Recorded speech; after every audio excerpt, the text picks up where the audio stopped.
19 फरवरी के दिन अगर आप सोशल साइंस यानी कि सामाजिक विज्ञान की परीक्षा देने वाले हैं तो यह वीडियो आपके लिए रामबाण साबित होने वाला है, क्योंकि आज की इस वीडियो में हम लोग वायरल क्वेश्चन की बात करेंगे। काफी जबरदस्त क्वेश्चन है, जिस प्रकार से यहाँ पे क्वेश्चन आपको मिलेगा सीधे यही सभी प्रश्न आपकी परीक्षा में देखने को मिल सकता है। तो आपको यह समझना है कि आप 19 फरवरी के दिन परीक्षा में बैठे हुए हैं और आप जवाब दे रहे हैं। जितना प्रश्न आएगा आप जवाब दीजिएगा और अंतिम में बताइएगा कि आप कितने प्रश्न सही कर पाए हैं। ऐसे ही आपकी परीक्षा में क्वेश्चन मिलेगा। और आपको बता दें कि सोशल साइंस का जो परीक्षा होता है वह 80 नंबर का होता है। ये तो सारी चीज आपको पता ही पहले से।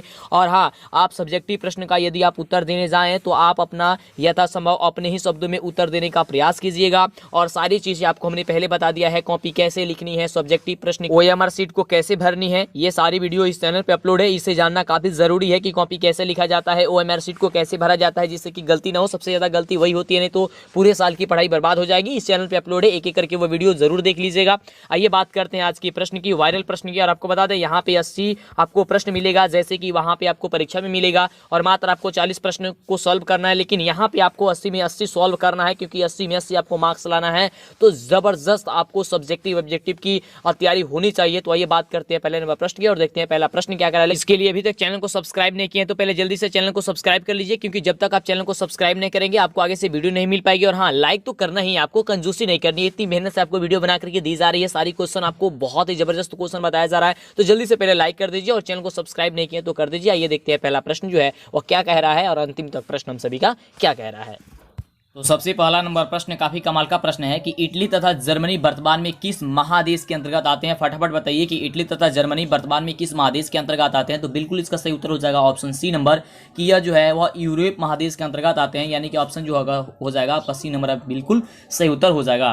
अगला देखिए प्रश्न क्या कह रहा है, काफी कमाल का काफी शानदार प्रश्न है कि फ्रांस में किस शासन वंश की पुनर्स्थापना वियना कांग्रेस के द्वारा की गई थी। तो आप सभी को पता है कि बुर्बो वंश की गई थी, यानी कि ऑप्शन जो हो जाएगा वह सी नंबर हो जाएगा आपका बिल्कुल करेक्ट उत्तर। एकदम दिमाग में फिट करते जाइए, आपके पास काफी कम समय बचा हुआ है ना। जो भी चीज बताया जा रहा है और आपको पता है तो बहुत अच्छी बात है, आप नीचे कमेंट करके बताते जाइए और पूरे आप 5 मॉडल सेट सॉल्व कीजिए, जिससे कि आपको दिक्कत ना हो, कंप्लीट आपकी तैयारी हो जाएगी।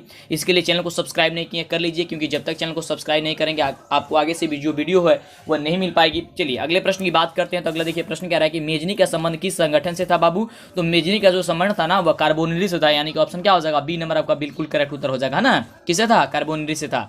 अगला देखिए अगला प्रश्न एकदम धमाल मचा देना इस साल, एकदम गजब का। देखिए अगला प्रश्न है, इटली और जर्मनी के एकीकरण के विरुद्ध निम्न में से कौन आता है। इटली और जर्मनी के एकीकरण के विरुद्ध निम्न में से कौन आता है। तो ऑस्ट्रिया आता है, यानी क्या हो जाएगा ऑप्शन आपका सी नंबर हो जाएगा, बिल्कुल ऑप्शन सी नंबर हो जाएगा। क्या हो जाएगा ऑप्शन सी नंबर आपका बिल्कुल करेक्ट उत्तर हो जाएगा। अगला देखिए काफी शानदार प्रश्न है कि काउंट काबूर को विक्टर इमेनुअल ने किस पद पर नियुक्त किया था। तो आप सभी को पता है कि प्रधानमंत्री के पद पर नियुक्त किया था, यानी कि ऑप्शन जो आपका सी नंबर दिया गया आपका बिल्कुल करेक्ट उत्तर है। क्या हो जाएगा ऑप्शन सी नंबर की प्रधानमंत्री। अगला देखिए प्रश्न कह रहा है कि गैरिबाल्डी क्या था। गैरिबाल्डी जो पेशे से क्या था ना, तो पेशे से आप सभी को पता था कि वे एक नाविक था, यानी कि ऑप्शन क्या हो जाएगा डी नंबर। देखिए यहाँ पे दिया गया नाविक था, यानी कि ऑप्शन क्या हो जाएगा डी नंबर, बिल्कुल बिल्कुल एकदम फटाफट जवाब देते रहिए और लाइक कर दीजिए। अभी तक नहीं किया है तो चैनल को सब्सक्राइब कर लीजिएगा, जिससे कि आगे से वीडियो मिले, है ना। और आपकी जो है टेलीग्राम पे टेस्ट चल रही है, लगातार टेस्ट चल रही है, तो नीचे डिस्क्रिप्शन में टेलीग्राम का लिंक है, जुड़ जाएंगे। या फिर आप टेलीग्राम पे जाकर के DLS एजुकेशन सर्च करेंगे, वहाँ पे आपको टेस्ट वगैरह मिलना शुरू हो जाएगी और वहाँ पे PDF वगैरह सब चीज़, ये PDF सारी चीज़ें वहाँ पे और हमारे ऐप में आपको अपलोड कर दी जाती है। तो फटाफट जाइए और ऐप को भी इंस्टॉल कर लीजिए। आप प्ले स्टोर पे जाकर के मंटू सर या फिर DLS एजुकेशन सर्च कीजिएगा, ऐप मिल जाएगी, इंस्टॉल कीजिए फटाफट से, सोचिए मत। अगला प्रश्न है कि जर्मन राइन राज्य का निर्माण किसने किया था बाबू। तो जर्मन राइन राज्य का निर्माण किसने किया था, नेपोलियन बोनापार्ट ने, यानी ऑप्शन क्या हो जाएगा बी नंबर आपका बिल्कुल करेक्ट उत्तर हो जाएगा। अगला देखिए अगला जो प्रश्न है काफी शानदार प्रश्न है कि जाल्बेरिन कैसी संस्था थी। जाल्बेरिन जो है कैसी संस्था थी। तो आप सभी को पता है कि जाल्बेरिन जो है वह कौन सी संस्था थी। तो व्यापारियों की संस्था थी, यानी कि ऑप्शन क्या हो जाएगा बी नंबर आपका बिल्कुल करेक्ट उत्तर क्या हो जाएगा ना, व्यापारियों की संस्था थी, यानी कि हो जाएगा ऑप्शन बी नंबर। अगला देखिए काफी शानदार प्रश्न है कि रक्त एवं लौह नीति का अवलंबन किसने किया था।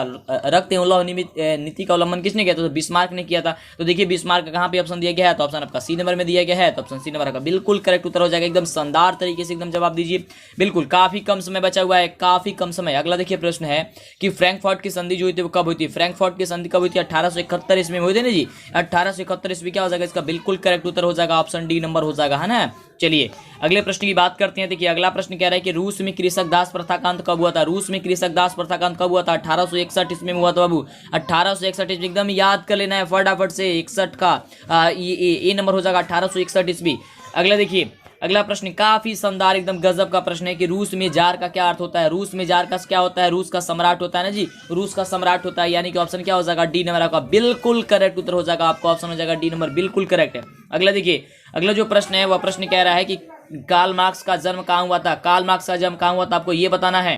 तो बिल्कुल इसका सही उत्तर हो जाएगा ऑप्शन बी नंबर की जर्मनी में हुआ था। कहाँ हुआ था बाबू? तो जर्मनी में हुआ था, यानी कि ऑप्शन हो जाएगा इस बी नंबर का बिल्कुल करेक्ट उत्तर हो जाएगा। अगला देखिए, अगला प्रश्न कह रहा है कि साम्यवादी शासन का पहला प्रयोग कहाँ हुआ था। साम्यवादी शासन का जो पहला प्रयोग था वो कहाँ हुआ था बाबू? तो आप सभी को पता है कि साम्यवादी शासन का पहला प्रयोग कहाँ हुआ था? तो रूस में हुआ था, यानी कि ऑप्शन क्या हो जाएगा? ए नंबर हो जाएगा। ठीक है, क्या हो जाएगा? रूस, यानी कि ऑप्शन ए नंबर आपका बिल्कुल करेक्ट उत्तर हो जाएगा। अगला देखिए, अगला प्रश्न काफी शानदार प्रश्न है, गजब का प्रश्न है, फटाफट जवाब दीजिए कि निम्नलिखित में कौन जो है यूरोपियन समाजवादी नहीं था। यूरोपियन समाजवादी जो है कौन नहीं था? तो कार्ल मार्क्स नहीं था, यानी कि ऑप्शन क्या हो जाएगा? सी नंबर का बिल्कुल करेक्ट उत्तर हो जाएगा। क्या हो जाएगा? ऑप्शन सी नंबर हो जाएगा, कार्ल मार्क्स।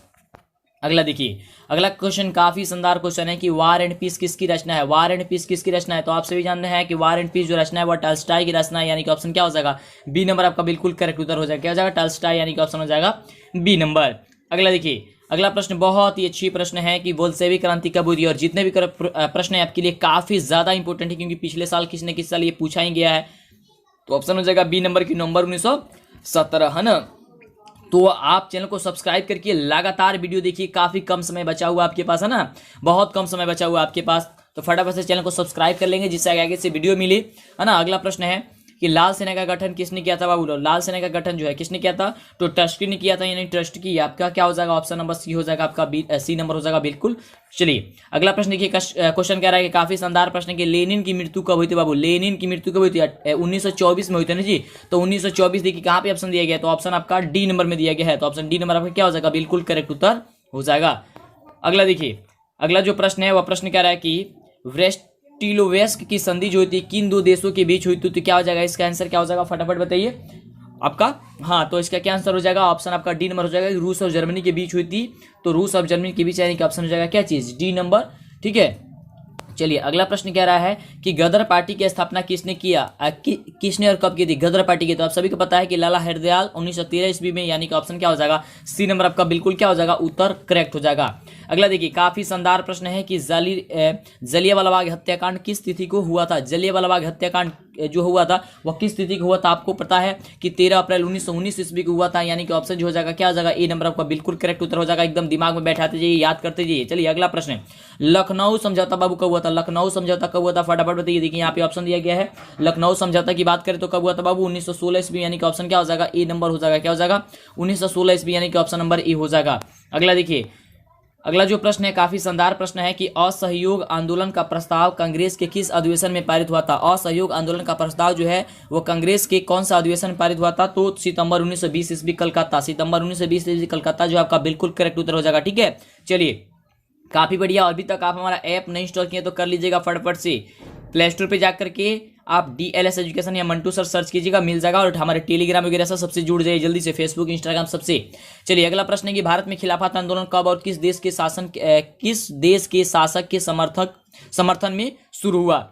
भारत में खिलाफत आंदोलन कब और किस देश के शासक के समर्थन में शुरू हुआ था? फटाफट बताइए। तो आपका ऑप्शन हो जाएगा ए नंबर की 1920 ईस्वी तुर्की। कौन सा हो जाएगा? 1920 ईस्वी क्या हो जाएगा? तुर्की हो जाएगा। ठीक है, आप याद करते जाइए, फटाफट से दिमाग में बैठाते जाइए, और याद है तो बहुत अच्छी बात है, जवाब देने का प्रयास कीजिएगा जिससे आपका रिवाइज हो जाएगा और आपको पता चल जाएगा कौन कौन प्रश्न ज्यादा इंपोर्टेंट है। अगला प्रश्न है कि सविनय अवज्ञा आंदोलन कब और किस यात्रा से शुरू हुई थी? तो सविनय अवज्ञा आंदोलन जो है वह 1930 ईस्वी दांडी यात्रा से शुरू हुई थी, यानी कि ऑप्शन क्या हो जाएगा? सी नंबर का बिल्कुल करेक्ट उत्तर हो जाएगा, सी नंबर। अगला देखिए, अगला जो प्रश्न है बहुत ही शानदार प्रश्न है कि पूर्ण स्वराज की मांग का प्रस्ताव कांग्रेस के किस अधिवेशन में जो हुआ था वह पारित हुआ था? तो आप सभी को पता है कि 1929 ईस्वी लाहौर। कौन हो जाएगा? 1929 ईस्वी लाहौर, यानी कि ऑप्शन जो हो जाएगा वह ए नंबर आपका क्या हो जाएगा? बिल्कुल करेक्ट उत्तर हो जाएगा 1929 ईस्वी लाहौर। अगला देखिए, प्रश्न कह रहा है कि राष्ट्रीय स्वयंसेवक संघ की स्थापना कब और किसने की थी? राष्ट्रीय स्वयंसेवक संघ की स्थापना जो है कब और किसने की थी? तो आप सभी को पता है कि 1925 ईस्वी के.बी. हेडगेवार ने की थी, यानी कि ऑप्शन जो हो जाएगा आपका बी नंबर बिल्कुल करेक्ट उत्तर हो जाएगा कि 1925 ईस्वी क्या चीज? के.बी. हेडगेवार ने। अगला देखिए, अगला प्रश्न काफी शानदार प्रश्न है कि वल्लभ भाई पटेल को सरदार की उपाधि किस आंदोलन के दौरान दी गई थी? वल्लभ भाई को सरदार की जो उपाधि दी गई थी वो किस आंदोलन के दौरान दी गई थी बाबू? तो बारदोली आंदोलन के दौरान दी गई थी, यानी कि ऑप्शन जो हो जाएगा वह ए नंबर आपका क्या हो जाएगा? बिल्कुल करेक्ट उत्तर हो जाएगा कि बारदोली आंदोलन के दौरान दी गई थी।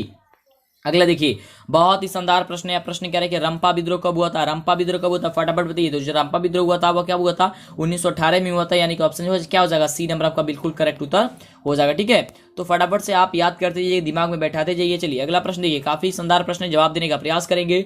हिंद चीन क्षेत्र में कौन से देश आते हैं? हिंद चीन क्षेत्र में कौन सा देश आते हैं? तो कम्बोडिया, वियतनाम और लाओस, यानी कि ऑप्शन क्या हो जाएगा? सी नंबर हो जाएगा कि कंबोडिया, वियतनाम और लाओस हो जाएगा। ऑप्शन हो जाएगा सी नंबर। अगला देखिए, अगला जो प्रश्न है कह रहा है कि प्रश्न की अंकोरवाट का मंदिर जो है वह कहाँ स्थित है? अंकोरवाट का मंदिर कहाँ स्थित है बाबू? तो कंबोडिया में स्थित है, यानी कि ऑप्शन क्या हो जाएगा? डी नंबर आपका बिल्कुल करेक्ट उत्तर हो जाएगा कंबोडिया। क्या हो जाएगा? ऑप्शन डी नंबर हो जाएगा कंबोडिया। अगला देखिए, प्रश्न काफी शानदार प्रश्न है कि हिंद चीन पहुंचने वाला प्रथम व्यापारी जो थे वह कौन थे? हिंद चीन पहुंचने वाले प्रथम व्यापारी कौन थे? तो पुर्तगाली थे, यानी कि ऑप्शन क्या हो जाएगा? सी नंबर हो जाएगा आपका बिल्कुल करेक्ट उत्तर। एकदम याद करते जाइए फटाफट से। अगला देखिए, अगला प्रश्न क्या कह रहा है कि हिंद चीन में बसने वाले फ्रांसीसी कहे जाते थे, तो कोलोन कहे जाते थे, यानी कि ऑप्शन क्या हो जाएगा आपका? ऑप्शन हो जाएगा सी नंबर। क्या कहे जाते थे? कोलोन, यानी कि ऑप्शन हो जाएगा सी नंबर हो जाएगा। अगला देखिए, अगला प्रश्न काफी शानदार प्रश्न है कि नरोत्तम सिन्हानु कहाँ के शासक थे? जो नरोत्तम सिन्हानु थे वह कहाँ के शासक थे? तो आप सभी को पता है कि वह कंबोडिया के शासक थे, यानी कि ऑप्शन क्या हो जाएगा? डी नंबर आपका बिल्कुल करेक्ट उत्तर हो जाएगा। क्या चीज? कंबोडिया। क्या हो जाएगा आपका? ऑप्शन हो जाएगा डी नंबर। अगला देखिए, अगला प्रश्न काफी शानदार प्रश्न है कि the history of the Laos of the Vietnam किसने लिखा था? The history of the Vietnam of the Laos किसने लिखा था? आप सभी को कई बार बताया है कि फाई बोई चाउ ने लिखा था, फॉन बोई चाउ ने, यानी कि ऑप्शन क्या हो जाएगा? बी नंबर आपका बिल्कुल करेक्ट उत्तर हो जाएगा। अगला देखिए, अगला जो प्रश्न है वह काफी शानदार प्रश्न है कि मार्च 1946 ईस्वी में फ्रांस और वियतनाम में के बीच होने वाला जो समझौता है वह कौन सा समझौता के नाम से जाना जाता है? तो हनोई समझौता के नाम से जाना जाता है, यानी कि हनोई समझौता। क्या हो जाएगा? ऑप्शन नंबर बी हो जाएगा आपका बिल्कुल करेक्ट उत्तर कि हनोई समझौता। अगला देखिए, प्रश्न काफी शानदार प्रश्न है कि किस प्रसिद्ध दार्शनिक ने एक अदालत लगा करके अमेरिका को वियतनाम युद्ध के लिए दोषी करार दे दिया था? फटाफट बताइए, इसका उत्तर क्या हो जाएगा? कौन जो है दोषी करार दे दिया था? रसेल, यानी कि ऑप्शन क्या हो जाएगा? ए नंबर आपका बिल्कुल सही उत्तर हो जाएगा रसेल। कौन थे? रसेल, यानी कि ऑप्शन हो जाएगा ए नंबर। और आप चार ऑप्शन स्क्रीन पे देख ही पा रहे हैं, अच्छे से एकदम सोच समझ कर जवाब दीजिए। अगला देखिए, प्रश्न कह रहा है कि हिंद चीन क्षेत्र में अंतिम युद्ध समाप्ति के समय अमेरिकी राष्ट्रपति जो था वह कौन था? तो अमेरिकी राष्ट्रपति कौन था? निक्सन था ना, तो निक्सन आपका क्या हो जाएगा? ऑप्शन नंबर हो जाएगा बी नंबर बिल्कुल करेक्ट उत्तर। अगले प्रश्न की बात करते हैं, अगले नंबर प्रश्न की बात करते हैं। तो देखिए, अगला नंबर जो प्रश्न है वह प्रश्न हम सभी का काफी शानदार प्रश्न कह रहा है कि हुआ हुआ आंदोलन किस प्रवृत्ति का था? हुआ हुआ जो आंदोलन था वह किस प्रवृत्ति का था? तो आप सभी को पता है कि क्रांतिकारी धार्मिक प्रवृत्ति का था, यानी कि ऑप्शन जो हो जाएगा आपका डी नंबर क्या हो जाएगा? बिल्कुल करेक्ट उत्तर हो जाएगा ऑप्शन डी नंबर की क्रांतिकारी धार्मिक। ठीक है, चलिए अगला प्रश्न देखिए, काफी शानदार प्रश्न है कि इनमें से किसको प्राथमिक क्षेत्र भी कहा जाता है? जो कौन है उसे प्राथमिक क्षेत्र कहा जाता है? तो कृषि क्षेत्र को जो है उसे प्राथमिक क्षेत्र के नाम से भी जाना जाता है, यानी कि ऑप्शन जो आपका बी नंबर में दिया गया आपका क्या हो जाएगा? बिल्कुल करेक्ट उत्तर हो जाएगा कृषि क्षेत्र को। ठीक है, चलिए अगला प्रश्न कह रहा है कि इनमें से कौन सा देश मिश्रित अर्थव्यवस्था है? इनमें से कौन से देश में मिश्रित जो है अर्थव्यवस्था है? तो आप सभी को पता है कि भारत हम सभी का जो देश है, भारत देश में क्या है? मिश्रित अर्थव्यवस्था है, यानी कि ऑप्शन जो हो जाएगा आपका सी नंबर क्या हो जाएगा? बिल्कुल करेक्ट उत्तर हो जाएगा। ठीक है, और अभी तक लाइक नहीं किया यार, मजा आ रहा है तो फटाफट से लाइक कीजिए, चैनल पे पहली बार आए सब्सक्राइब कीजिए जिससे कि आगे से वीडियो मिले। और अगला देखिए, प्रश्न कह रहा है कि भारत में योजना आयोग का गठन कब किया गया था? तो आप सभी को पता है कि भारत में योजना का गठन कब किया गया था? 15 मार्च 1950 ईस्वी को किया गया था, यानी कि ऑप्शन जो हो जाएगा वह ए नंबर क्या हो जाएगा? बिल्कुल करेक्ट उत्तर हो जाएगा 15 मार्च 1950 ईस्वी को। अगला देखिए, अगला प्रश्न काफी शानदार प्रश्न है कि जिस देश का राष्ट्रीय आय अधिक होता है वह देश क्या कहलाता है? तो आप सभी को पता है कि वह विकसित जो है वह कहलाता है। वह देश क्या कहलाता है? विकसित कहलाता है जिस देश का राष्ट्रीय आय अधिक होता है, यानी हो जाएगा विकसित, ऑप्शन नंबर बी। अगला देखिए, प्रश्न कह रहा है कि इसमें किसी पिछड़ा राज्य के नाम से जाना जाता है? तो आप सभी को पता है कि बिहार को एक पिछड़े राज्य के नाम से जाना जाता है, यानी कि ऑप्शन जो आपका सी नंबर में दिया गया है आपका सी नंबर क्या है? बिल्कुल करेक्ट उत्तर हो जाएगा। अगला देखिए, अगला जो प्रश्न है बहुत ही शानदार प्रश्न है कि निम्नलिखित में कौन सा विनिमय का सर्वोत्तम माध्यम है? विनिमय का सर्वोत्तम माध्यम क्या है? ऑप्शन देखिए, कह रहा है कि वस्तु, मुद्रा या फिर चमड़ा या फिर इनमें से कोई नहीं। तो इसमें क्या हो जाएगा? ऑप्शन हो जाएगा बी नंबर की हो जाएगा क्या चीज? मुद्रा। क्या हो जाएगा? ऑप्शन आपका बी नंबर हो जाएगा मुद्रा। चलिए अगले प्रश्न की बात करते हैं। तो देखिए, अगला प्रश्न काफी शानदार प्रश्न है कि भारत में वित्तीय वर्ष जो है वह कहा जाता है? भारत में वित्तीय वर्ष कब कहा जाता है? तो 1 अप्रैल से लेकर के 31 मार्च तक कहा जाता है, यानी कि ऑप्शन जो हो जाएगा वह सी नंबर क्या हो जाएगा? बिल्कुल करेक्ट उत्तर हो जाएगा। अगला देखिए, प्रश्न कह रहा है काफी शानदार प्रश्न है कि भारत में किस राज्य का जो प्रति व्यक्ति है वह सर्वाधिक है? भारत में कौन ऐसा राज्य है जहां जिसकी प्रति व्यक्ति जो आय है सर्वाधिक है? तो किसकी है? तो गोवा की है, यानी कि ऑप्शन क्या हो जाएगा? डी नंबर आपका बिल्कुल करेक्ट उत्तर हो जाएगा कि गोवा का प्रति व्यक्ति आय क्या है? सबसे ज्यादा है। अगला देखिए, बहुत ही शानदार प्रश्न है कि बिहार में किस जिले का प्रति व्यक्ति आय जो है वह सर्वाधिक था? बिहार में किस जिले की, तो बिहार में जब किस जिले की बात की जाती है तो पटना जिले है ना। तो पटना जिला आपका क्या हो जाएगा, ऑप्शन नंबर ए हो जाएगा। बहुत ही शानदार है ना। चलिए क्या हो जाएगा, ऑप्शन नंबर ए हो जाएगा। एकदम धमाल मचाना इस साल, एकदम गजब का मार्क्स लाना आपको, है ना। चलिए अगला प्रश्न देखिए, उत्पादन एवं आय गणना विधि आर्थिक दृष्टिकोण से है, बताइए उत्पादन एवं आय गणना विधि आर्थिक दृष्टिकोण से क्या है, सहज, वैज्ञानिक, व्यवहारिक या फिर तीनों। तो क्या हो जाएगा, ये तीनों हो जाएगा, यानी कि ऑप्शन क्या हो जाएगा, डी नंबर हो जाएगा कि सहज भी है, वैज्ञानिक भी है और व्यवहारिक भी है, यानी कि ऑप्शन हो जाएगा ये तीनों। अगला देखिए, बहुत ही शानदार एकदम गजब का प्रश्न है कि इनमें से कौन जो बहुराष्ट्रीय कंपनियां हैं ही नहीं, वो कौन जो है वो बहुराष्ट्रीय कंपनियां नहीं है, फोर्ड मोटर्स, पतंजलि, पार्ले या कोका कोला। तो देखिए फोर्ड मोटर्स आपका बहुराष्ट्रीय कंपनियां हैं, पार्ले आपका बहुराष्ट्रीय कंपनियां हैं, अब कोका कोला तो आप जानते ही हैं, इसका नाम तो ज्यादा सुने होंगे, है ना, कोका कोला, क्योंकि आप पेप्सी, अब गर्मी का दिन आ ही रहा है, आप पीते होंगे। चलिए तो क्या हो जाएगा इसका, पतंजलि जो है आपको बहुराष्ट्रीय कंपनियां नहीं है, पतंजलि, है ना। तो क्या हो जाएगा, ऑप्शन नंबर बी जो हो जाएगा वो हो जाएगा कि पतंजलि जो है क्या बहुराष्ट्रीय कंपनियां नहीं है। अगला देखिए, बहुत ही शानदार प्रश्न है कि पार्ले समूह के थम्स अप ब्रांड को किस बहुराष्ट्रीय कंपनी ने खरीद लिया था। तो पार्ले समूह के जो है वह थम्स अप ब्रांड को जो है वह कौन बहुराष्ट्रीय कंपनी खरीद ली थी, तो कोका कोला ने खरीद ली थी, यानी कि ऑप्शन जो हो जाएगा ई नंबर क्या हो जाएगा, बिल्कुल करेक्ट उत्तर हो जाएगा। अगला देखिए, बहुत ही शानदार प्रश्न है कि भारत उपभोक्ता संरक्षण अधिनियम की घोषणा कब की थी। भारत जो है उपभोक्ता संरक्षण अधिनियम की घोषणा कब की थी। ऑप्शन देखिए, ऑप्शन कह रहा है 1986 बी, या ऑप्शन नंबर बी कह रहा है कि 1980, 1987 या फिर 1988। तो 1986 में किया गया था, यानी कि ऑप्शन जो हो जाएगा क्या जाएगा, ए नंबर जो हो जाएगा, ये नंबर क्या हो जाएगा, बिल्कुल करेक्ट उत्तर हो जाएगा। ठीक है, क्या हो जाएगा, ऑप्शन ए नंबर आपका बिल्कुल करेक्ट उत्तर हो जाएगा। अगला देखिए, प्रश्न कह रहा है कि उपभोक्ता अधिकार दिवस कब मनाया जाता है। तो आप सभी को पता है कि उपभोक्ता जो अधिकार दिवस मनाया जाता है वह 15 मार्च को मनाया जाता है, यानी कि 15 मार्च हो जाएगा क्या चीज, ऑप्शन नंबर बी नंबर हो जाएगा, बिल्कुल करेक्ट उत्तर हो जाएगा आपका। ऑप्शन नंबर क्या हो जाएगा, बी नंबर हो जाएगा, 15 मार्च को। अगला देखिए, बहुत ही शानदार प्रश्न है। प्रश्न कह रहा है कि उपभोक्ता हेल्पलाइन नंबर जो है वह क्या है। उपभोक्ता हेल्पलाइन जो नंबर है वह क्या चीज है, तो पूरे 1800 फिर से 11 और पूरे 4000। ठीक है, यानी कि ऑप्शन जो दिया गया है ना आपका, ऑप्शन बी नंबर में, सी नंबर में दिया गया आपका, सी नंबर क्या हो जाएगा, बिल्कुल करेक्ट उत्तर हो जाएगा। ठीक है, चलिए अगले प्रश्न की बात करते हैं। देखिए काफी शानदार प्रश्न है कि स्वर्ण भूषणों की परिशुद्धता को सुनिश्चित करने के लिए किस मान्यता प्राप्त चिन्ह का प्रयोग होना चाहिए या आवश्यक होना चाहिए। तो हॉलमार्क का होना चाहिए, यानी कि हॉलमार्क कहाँ पे दिया गया, तो ऑप्शन बी नंबर में दिया गया, तो आपका बी नंबर क्या हो जाएगा, बिल्कुल करेक्ट उत्तर हो जाएगा, है ना। चलिए अगला देखिए, अगला जो प्रश्न है बहुत ही शानदार प्रश्न है कि यदि किसी वस्तु या सेवा का मूल्य 20 लाख से अधिक और 1 करोड़ से कम होता है तो उपभोक्ता अपनी शिकायत तो राज्य आयोग के पास वो शिकायत कर सकता है। तो दिमाग में बैठाते जाइए, याद करते जाइए, काफी शानदार है, यानी कि ऑप्शन क्या हो जाएगा आपका, बी नंबर बिल्कुल करेक्ट उत्तर हो जाएगा। अगला देखिए, अगला जो प्रश्न है बहुत ही शानदार प्रश्न है कि वैश्वीकरण का जो अर्थ होता है वह क्या होता है। वैश्वीकरण का अर्थ देखिए, जो वैश्वीकरण का अर्थ होता है वह व्यापार, पूंजी, तकनीक हस्तांतरण या सूचना प्रवाह द्वारा देश की अर्थव्यवस्था के साथ जो है वह देश की अर्थव्यवस्था के साथ अन्य देशों के साथ क्या करना, समन्वय करना, यानी कि ऑप्शन क्या होता है आपका, यहाँ पे थोड़ी सी टाइपिंग छूट गया है, देशों के साथ क्या करना, समन्वय करना होता है, यानी कि ऑप्शन क्या हो जाएगा, बी नंबर हो जाएगा। ठीक है, चलिए अगला प्रश्न देखिए, काफी शानदार का प्रश्न है कि उपभोक्ता द्वारा शिकायत करने के लिए आवेदन शुल्क कितना लगता है। बताइए उपभोक्ता द्वारा शिकायत करने के लिए आवेदन शुल्क कितना लगता है। तो इनमें से देखिए, इनमें से कोई आंसर नहीं, ये इनमें से कोई नहीं होगा, यानी कि ऑप्शन क्या हो जाएगा, डी नंबर हो जाएगा। क्या हो जाएगा, ऑप्शन डी नंबर होगा, इसमें इनमें से कोई नहीं। चलिए अगले प्रश्न की बात करते हैं। तो अगला प्रश्न देखिए, काफी शानदार प्रश्न है कि सन 2008 से लेकर के 2009 के अनुसार भारत की औसत प्रति व्यक्ति आय कितनी थी। तो 25,494 रुपए, यानी कि ऑप्शन क्या हो जाएगा, बी नंबर आपका बिल्कुल करेक्ट उत्तर हो जाएगा। और आप हमें अंतिम में जरूर बताइएगा कि आप कितने प्रश्नों का बिल्कुल सही जवाब दे पाए हैं। अगर आप कम जवाब दिए हैं तो फिर इससे पीछे आप करके आप फिर वीडियो देखिएगा, फिर जवाब देने का प्रयास कीजिएगा। ओके, चलिए अगले प्रश्न की बात करते हैं। तो अगला प्रश्न जो है हम सभी का काफी शानदार प्रश्न है कि कोयला किस प्रकार का संसाधन है। कोयला किस प्रकार का संसाधन है, आपको ये बताना है। तो देखिए कोयले की बात करते थे, किस प्रकार का संसाधन है आपको ये बताना है। तो अनविकिरणीय संसाधन है, यानी कि ऑप्शन क्या हो जाएगा, ए नंबर आपका बिल्कुल करेक्ट उत्तर हो जाएगा। अगला देखिए, अगला जो प्रश्न है काफी शानदार प्रश्न है कि सौर ऊर्जा निम्नलिखित में से कौन सा संसाधन है। सौर ऊर्जा जो है निम्नलिखित में से कौन सा संसाधन है। तो यहाँ पे जो इसका सही उत्तर हो जाएगा वो क्या हो जाएगा, ध्यान से दीजिए। तो इसका आंसर जो हो जाएगा वह क्या हो जाएगा, ऑप्शन आपका जो है वो आपका बी नंबर हो जाएगा कि पुनः पूर्ति योग्य हो जाएगा। ठीक है, यहाँ पे पूर्ति योग्य होगा, पुनः पूर्ति योग्य, यानी कि ऑप्शन हो जाएगा बी नंबर।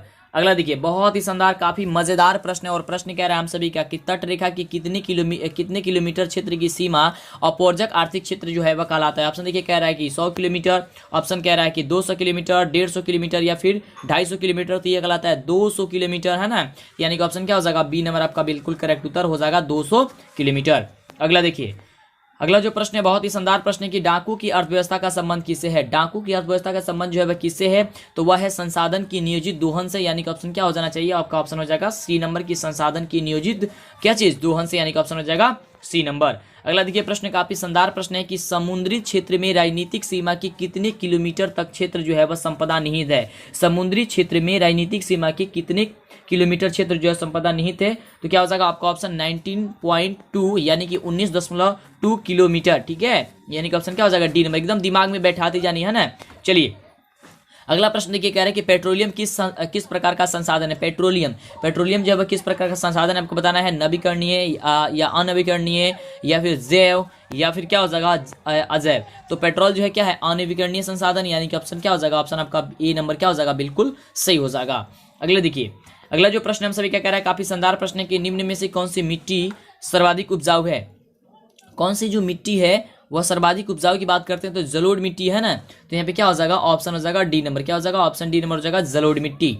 अगला देखिए अगला प्रश्न बहुत ही शानदार एकदम कमाल का प्रश्न है कि काली मृदा का दूसरा नाम क्या होता है, बताइए तो फटाफट से, काली मृदा का दूसरा नाम क्या होता है। बिल्कुल, तो काली मृदा का बिल्कुल नाम सही होता है, दूसरा नाम जो होता है वह रेगुर मृदा होता है, यानी कि ऑप्शन क्या हो जाएगा बी नंबर आपका बिल्कुल करेक्ट उत्तर हो जाएगा, क्या हो जाएगा रेगुर मृदा अपनी, यानी कि ऑप्शन नंबर बी। अगला देखिए सबसे शानदार प्रश्न की मरुस्थलीय मृदा का विस्तार निम्न में से कहाँ है। यहाँ पे मृदा होगा, मृदा का विस्तार निम्न में से कहाँ है आपको ये बताना है, तो फटाफट चलिए मृदा का यहाँ क्या, राजस्थान, ये तो जानते हैं आप लोग, कितने आसान क्वेश्चन है ना, राजस्थान क्या हो जाएगा, ऑप्शन आपका बी नंबर हो जाएगा।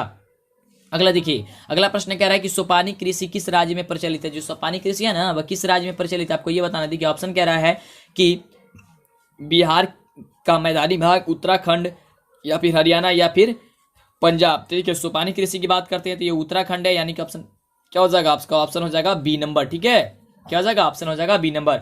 अगला देखिए 71 नंबर प्रश्न कह रहा है कि पंजाब में भूमि निम्नीकरण का मुख्य जो कारण है वह क्या है। पंजाब में भूमि निम्नीकरण का जो है मुख्य कारण क्या है, तो वह है अधिक सिंचाई, यानी कि ऑप्शन क्या हो जाएगा सी नंबर आपका बिल्कुल करेक्ट उत्तर हो जाएगा अधिक सिंचाई, क्या हो जाएगा अधिक सिंचाई, ऑप्शन हो जाएगा सी नंबर। अगला देखिए बहुत ही शानदार है कि कौन सी मिट्टी कपास की खेती के लिए सर्वोत्तम मानी जाती है। वह कौन सी मिट्टी है जो कपास की खेती के लिए सर्वोत्तम मानी जाती है, तो आप सभी को पता है क्या चीज हो जाएगा, इसका हो जाएगा क्या चीज, काली मिट्टी होता है ना जी, क्या होता है काली मिट्टी होता है, यानी कि ऑप्शन हो जाएगा क्या चीज, सी नंबर आपका बिल्कुल करेक्ट उत्तर हो जाएगा, ठीक है, एकदम याद करते जाइए, दिमाग में बैठाते जाइए। अगला देखिए प्रश्न कह रहा है कि भारत में लगभग कितने करोड़ हेक्टेयर भूमि का संचरण हुआ है। भारत में जो है कितने हेक्टेयर जो है भूमि का क्या होता है संरक्षण जो हो चुका है, 15 करोड़ हेक्टेयर या 20 करोड़ हेक्टेयर या फिर 13 करोड़ हेक्टेयर या फिर 18 करोड़ हेक्टेयर, फटाफट जवाब दिए इसका क्या, तो इसका बिल्कुल सही उत्तर क्या हो जाएगा, हाँ 20 करोड़ हेक्टेयर, यानी कि ऑप्शन क्या हो जाएगा, ऑप्शन बी नंबर। अगले प्रश्न की बात करते देखिए काफी कमाल का प्रश्न है कि मेढक के प्रजनन को नष्ट करने वाला रसायन कौन सा है। मेढक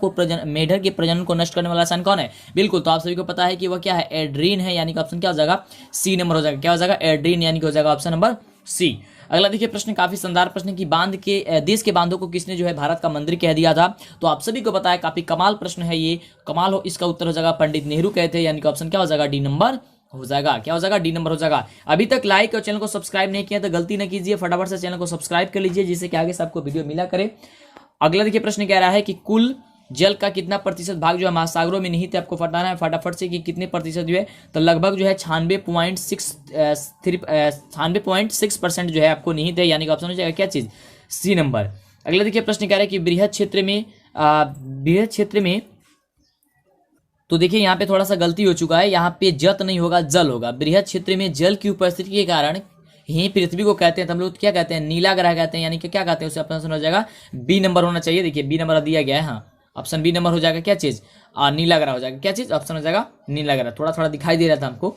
अगला देखिए प्रश्न कह रहा है कि बिहार में अति जल दोहन से किस तत्व का संकेंद्रण बढ़ गया है, तो आप सभी को पता है कि आर्सेनिक का बढ़ गया है, यानी कि ऑप्शन क्या हो जाएगा आपका, ऑप्शन हो जाएगा क्या चीज, सी नंबर हो जाएगा कि आर्सेनिक, ठीक है, क्या हो जाएगा ऑप्शन आपका सी नंबर हो जाएगा आर्सेनिक।